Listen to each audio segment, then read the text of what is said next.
ఆరోగ్యశ్రీ అంటేనే ముందుగా గుర్తొచ్చేది వైఎస్ రాజశేఖర రెడ్డి. దేశంలో విప్లవాత్మక పాలనకు నాంది పలికింది కూడా ఆయనే. పేదవారికి వైద్యం, విద్య అందితే అభివృద్ధి దానంతట అదే జరుగుతుందని భావించిన నేత రాజశేఖర రెడ్డి. అందుకే ఫీజు రియంబర్స్మెంట్ పథకాలను తీసుకొచ్చారు. పేదవాడికి విద్యను దగ్గరకు చేర్చారు. అదే సమయంలో ఆరోగ్యశ్రీ పథకాన్ని ప్రవేశపెట్టారు. కష్టకాలంలో ఆసుపత్రిని ఆశ్రయించే పేదవాడికి ఉచిత వైద్యాన్ని అందించారు. 108 అంబులెన్స్లను తీసుకొచ్చి అత్యవసర అనారోగ్య సమయాల్లో బాధపడే వారికి ఆసుపత్రుల్లో చేర్పించారు. రాజశేఖర రెడ్డి ప్రవేశపెట్టిన ఆరోగ్యశ్రీ 108 వాహనాలు దేశవ్యాప్తంగా ఆదర్శంగా నిలిచాయి. తమ రాష్ట్రాల్లో ప్రవేశపెట్టక అనివార్య పరిస్థితులు ఎదురయ్యాయి. చాలా రాష్ట్రాలు ఏపీని అనుసరించాయి. అయితే రాజశేఖర రెడ్డి తర్వాత వచ్చిన ప్రభుత్వాలు ఆరోగ్యశ్రీని కొనసాగించాయి. జగన్ సర్కార్ అయితే ఆరోగ్యశ్రీ సాయాన్ని 5 లక్షల నుంచి 25 లక్షలకు పెంచింది.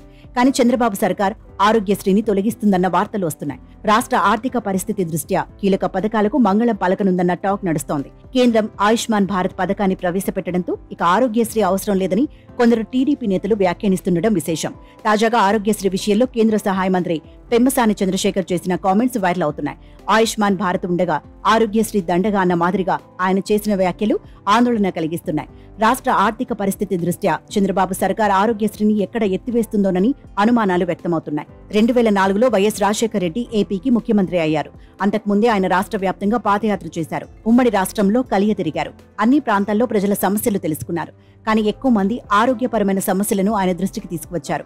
స్వతహాగా డాక్టర్ అయిన రాజశేఖర రెడ్డి ప్రజలకు మెరుగైన వైద్య సేవలు అందించడం ఎలా అని అధ్యయనం చేయడం ప్రారంభించారు.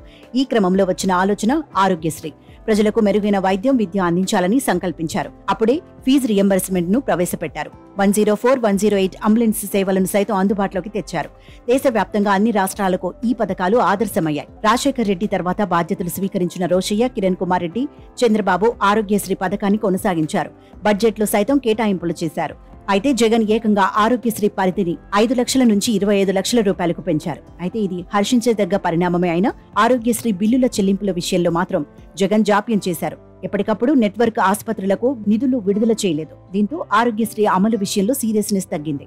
ఆ ప్రభావం వైద్య సేవలపై పడింది. దేశవ్యాప్తంగా కేంద్ర ప్రభుత్వం ఆయుష్మాన్ భారత్ పథకాన్ని కొనసాగిస్తుంది. ఈ పథకంలో భాగంగా అడ్మిట్ కార్డు తీసుకుంటే 5 లక్షల రూపాయల వైద్యం ఉచితంగా అందనుంది. అయితే ఇప్పటికే ఆరోగ్యశ్రీ అమలవుతుండటంతో ఏపీ ప్రజలు ఆయుష్మాన్ భారత్ పై పెద్దగా ఆసక్తి చూపలేదు. కూటమి ప్రభుత్వం అధికారంలోకి వచ్చిన తర్వాత రాష్ట్ర ఆర్థిక పరిస్థితిపై సమీక్షిస్తున్న సంగతి తెలిసిందే. ఈ క్రమంలో కేంద్ర పథకాలను సద్వినియోగం చేసుకుంటే కొంతవరకు నిధులు ఆదా చేయవచ్చని రాష్ట్ర ప్రభుత్వం ఆలోచిస్తోంది.